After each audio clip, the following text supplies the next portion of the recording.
I'm Phill Klein. Welcome to First Principles. Today, we begin our discussion in a series of podcasts in which I will speak directly to you about why our nation's institutions are failing and why you are losing faith in your government. It is quite remarkable, but one of the reasons our institutions are failing and why Americans are losing faith in their government is because, ironically enough, Americans today place too much faith in their government to solve all problems, including problems that government makes worse when it tries to solve them. This natural desire to solve all problems, a desire present in every beating human heart, is being manipulated by powerful interests to consolidate power and authority away from you and into the hands of a few unaccountable elite interests. One of these powerful interests is the media, about which we will discuss today. Media interests in the United States have failed, and as a result, Americans are not informed about the real issues facing this nation. Take COVID, for example. A recent Gallup poll showed that only 8% of Americans understand COVID mortality rates and hospitalization rates. Estimates by most Americans are grossly off the real numbers. This is a media failure. Today, I'm going to walk through some of our media failures, intentional or merely reckless, which have harmed our ability to dialogue, which is essential in protecting the democratic process. These media narratives, born of laziness or an ideological propagandist approach to reporting, have unnecessarily divided Americans on the issues of the day. I still believe the majority of Americans are reasonable and rational and support freedom and also fair elections. It's our leaders and the media narratives which are in the extreme. Why? Fear sells. Conflict sells. Screaming and attacking and putting it on TV sells. And all too often and all too willing, both political parties, media consultants, and media networks sell first and discuss substance second, if at all. Campaigns and political discourse have become about fear and false hope. Candidates claim their opponent is a demon and will ruin your life if given power, and that they, if given power, will fix all of the problems in your life, and that they are your savior. Both are lies, and both together serve to nationalize all issues, sow fear in the electorate, and divide a nation. Why do this? Because it works in the short term. If you're afraid of a candidate, you will not vote for them. And if you believe a candidate can solve all the problems of your life, you will turn over your treasure to that candidate. Too often, the political candidates of both parties act like the combatants in a World Wrestling Federation wrestling match. They play as if they're battling about something that is important to entertain the audience rather than lead and solve problems without bashing each other over the head with a folding chair. As a result, media and members of Congress and the millions of dollars of special interests in Washington have played this game out to the point that our democratic republic is truly in jeopardy. I'm not going to say this without backing it up, and we'll have some podcasts now and in the future that will back this concern up. But you see the signs. You're dissolving trust in our nation's institutions like the Department of Justice, the FBI, the United States Supreme Court, Congress, and the executive branch. Even your growing distrust of local school boards is evident that you sense that something is terribly wrong, and you are correct. When you cede all authority to government to fix all problems, government will try to do just that. It will try to fix all problems, despite the fact that it cannot fix most problems. Today, many in our nation believe it's government's responsibility to protect us from all threats to our personal well-being, including the speech and thoughts of others which may offend us. This is why we see so many elected officials speaking about prohibiting offensive speech, working with big tech to censor offensive speech. And we see the Attorney General of the United States recently announcing that he will use the FBI and possibly the Patriot Act, which was designed to investigate terrorist threats in our nation, to look into the lives of mothers and fathers expressing concerns about the education of their children. These officials, they want to be relevant to every issue that concerns you because they claim to be your savior in all things. Certainly, we prefer that people not shout at each other at public meetings, nor allow and follow elected officials into the restrooms to film them.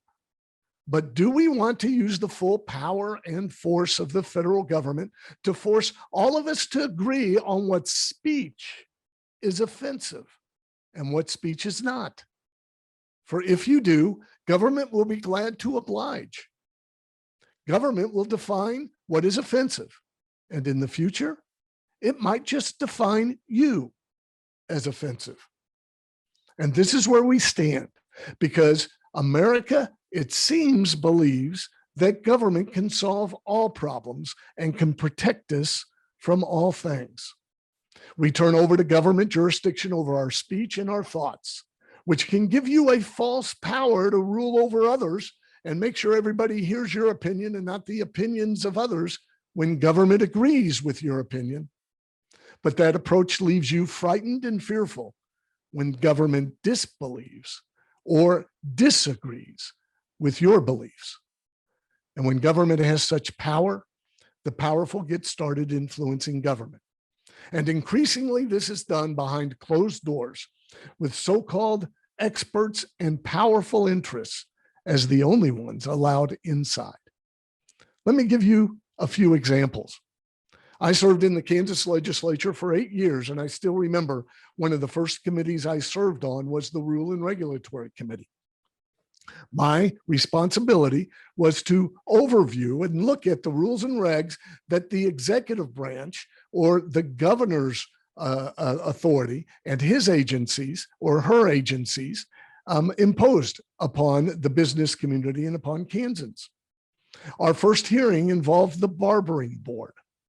Yes, we heavily regulate a haircut in this country. The barbering board representative came in and he had a stack of regulations that reached to the ceiling. I was amazed and astounded that so many regulations applied to barbers. And so I raised my hand, but since I was a freshman, the chairman overlooked me for a good 3 hours before he had to call on me. And I was propped forward holding my hand in the air. And finally he said, "Yes, Representative Klein." And I asked the chair of the barbering board, "How many people have died in Kansas?" He was baffled. I mean, from a haircut, I said, "How many people have died in Kansas from a haircut?" He was baffled. He was stunned. He couldn't figure out why I was asking the question. And he fumbled for an answer. And I had to say, "I don't believe anybody has lately." To which I replied, the reason I asked the questions is I would think that the interest of government in protecting its citizens must be great here due to the level of regulation of barbers. But I learned that was not the case. That was not the reason. You see, I did a little study.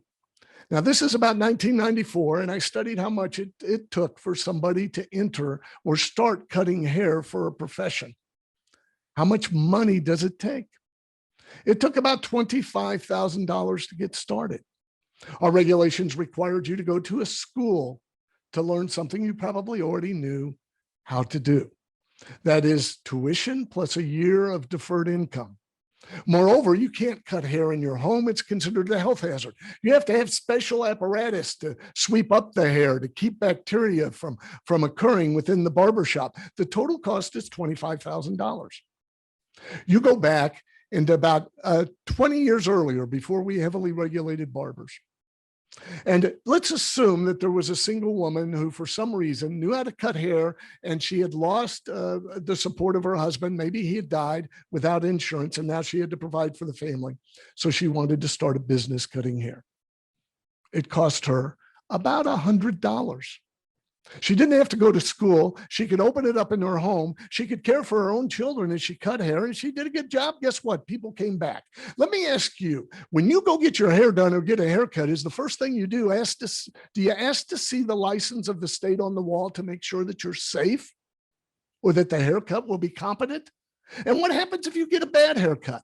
You don't go back. You don't need the state to tell you this information. But back in the day, before the state started telling you, anybody with a dream and a skill could enter that profession. Today, no. They have to go to a banker. Women who lose their husbands, or men who lose their spouses and don't have insurance and don't have a lot of money in the bank, need a bank loan to start a business they can't start for over a year until they complete school. This creates a dependency on the government to get a tuition grant or to get some place to bypass that capital barrier to entry. And let me tell you who supports that regulation. Barbers that are in the profession, because if you erect barriers for new entries, you help stave off potential competition. And so barbers lobbied for the regulation. Do you think the woman or the husband who doesn't know their spouse is going to die and doesn't know they're going to need their skill in cutting hair to provide for their family has formed a political action committee to lobby legislators to prevent the regulations they don't know that are going to be imposed on them in the future? No. So the only people before government are those with an interest in protecting their marketplace, and regulations go up. We saw it recently in the COVID environment. Who profited from the shutdowns? Not small mom and pop brick and mortar stores on Main Street America. Big tech, big box stores, those who have lobbyists on staff full time to argue that they should remain open. And they say it was about science. How prevalent has this become? Let me give you just one example of how America has bought into the fact that they believe government can solve all problems. When this nation was founded and the Constitution ratified, there were 58 federal crimes. 58. And you know them all because they were immoral.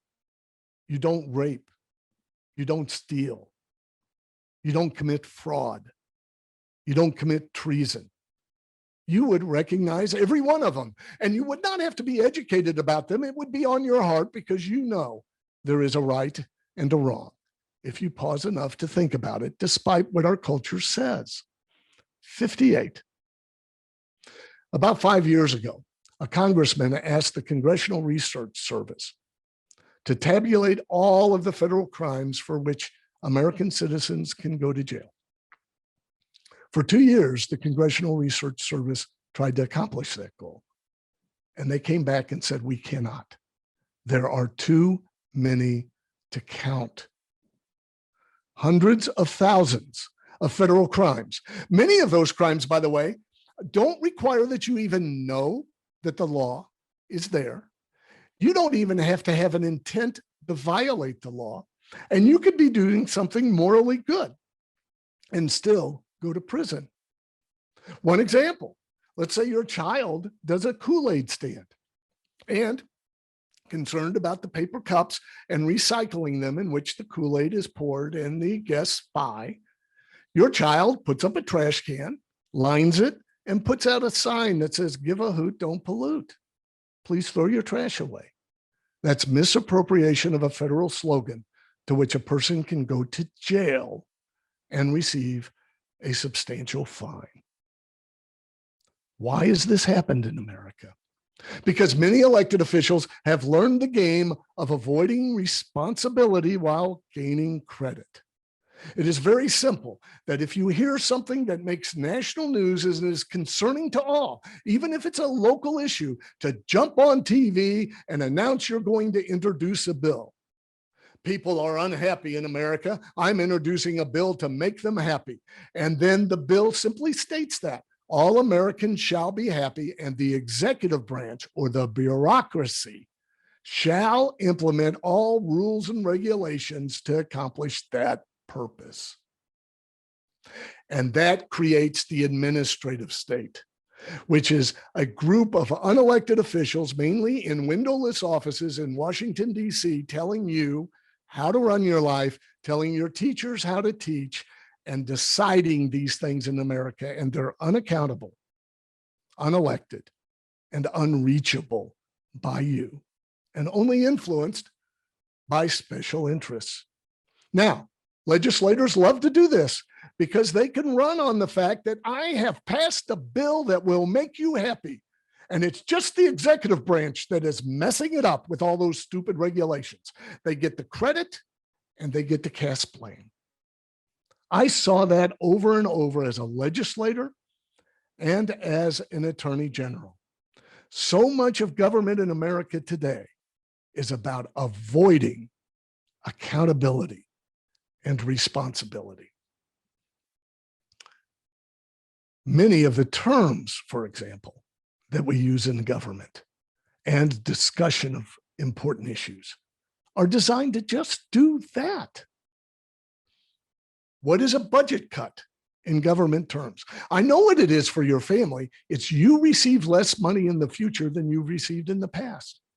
In government terms, it doesn't mean that. It means a reduction in the requested increase. It's as if your child came to you and you were giving them $5 a week in allowance, and they mow the lawn and they do some things for you.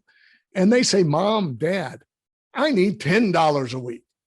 And you and your spouse discuss it over, and then you go back and say, I'll tell you what, we'll give you $7.50 a week. And for a year, they complain about the $2.50 cut. What does government call a tax increase? Oh, it is an investment. That's what they call a tax increase. I've got news for you. Investments are voluntary. They are not forced with the threat of prison. Call it what it is, a tax increase. Now, what it is a tax increase is a reallocation of wealth from your pocket to government, and sometimes important interests and needs, perhaps to defense, perhaps to education, perhaps to temporarily helping a person who needs a helping hand up. But have the integrity to call it what it is so we can truly debate and have discourse on the scope and the cost of government. I saw this kind of shell game when it comes to states approving full-fledged gambling. It probably happened in your state as well. You might say you support gambling because you support that freedom and that choice of individuals. Okay, but that's not the reason that a state supports it. State governments generally support it because it provides revenue, and they don't have to pass a tax increase for that revenue. They call it a voluntary tax. Yet, you know, gambling preys on the vulnerability of millions, according to many studies from the years 1994 to 1997, when gambling expanded dramatically in the United States. 1.5 million citizens became addicted gamblers, resulting in 315,000 new bankruptcies. But government gets revenue out of it, so it turned taxation into a game. Step right up, you're guaranteed to lose. That's how morally bankrupt our leadership has become in avoiding responsibility. Now, if you want gambling for gambling purposes, that's a different debate. But government wants it because it turns taxation into a game. And by the way, you never really know where those gambling revenues are spent, do you? And so government works hard to avoid accountability. Here's another example of government assuming power and trying to avoid responsibility: the complexity of our tax code. All of this complexity brings greater authority to government to give special breaks or support special interests, which have lobbyists on the ready to influence government.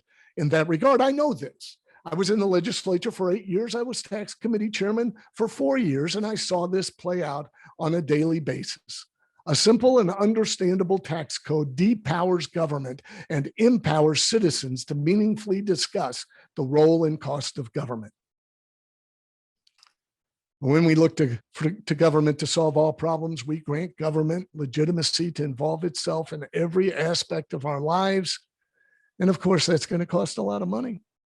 And our media willingly goes along, because you will not watch a national broadcast if power and authority is located at the local level. And the economics of making all things national is too enticing.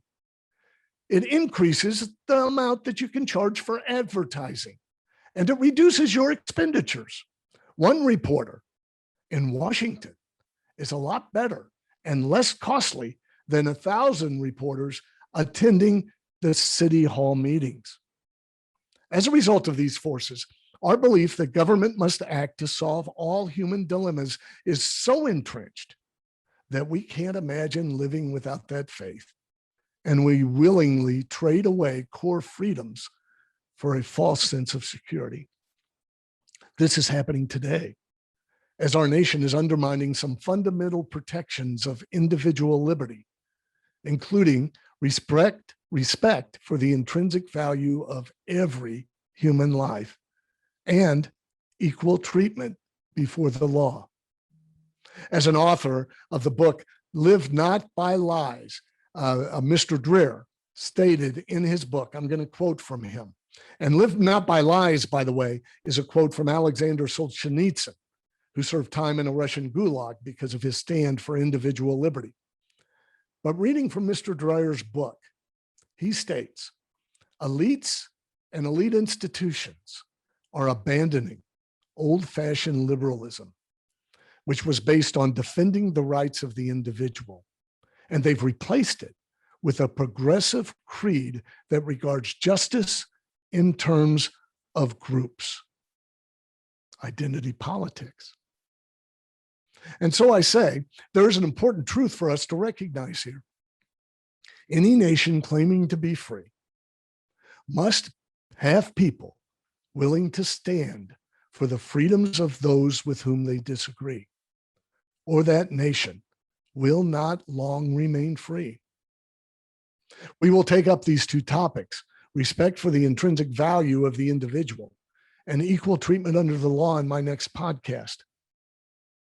I intend to include you in a discussion of the failings of the 2020 election and the steps required to fix our election as we walk through these issues. And we will get to a discussion of those issues later in these podcasts. And I encourage you, in the meantime, to visit AmericanVotersAlliance.org, AmericanVotersAlliance.org, to learn more about the election of 2020 and see what you can do to protect our democratic republic.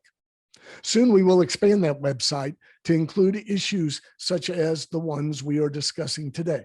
But please visit soon to learn more and get engaged. Until our next visit, let us each strive to have the courage to stand up for good ideas and stand against those ideas that promote injustice in an open and vigorous national debate, while acknowledging the right and the importance of all persons to engage in that debate. I'm Phill Klein. Thank you for joining us on First Principles.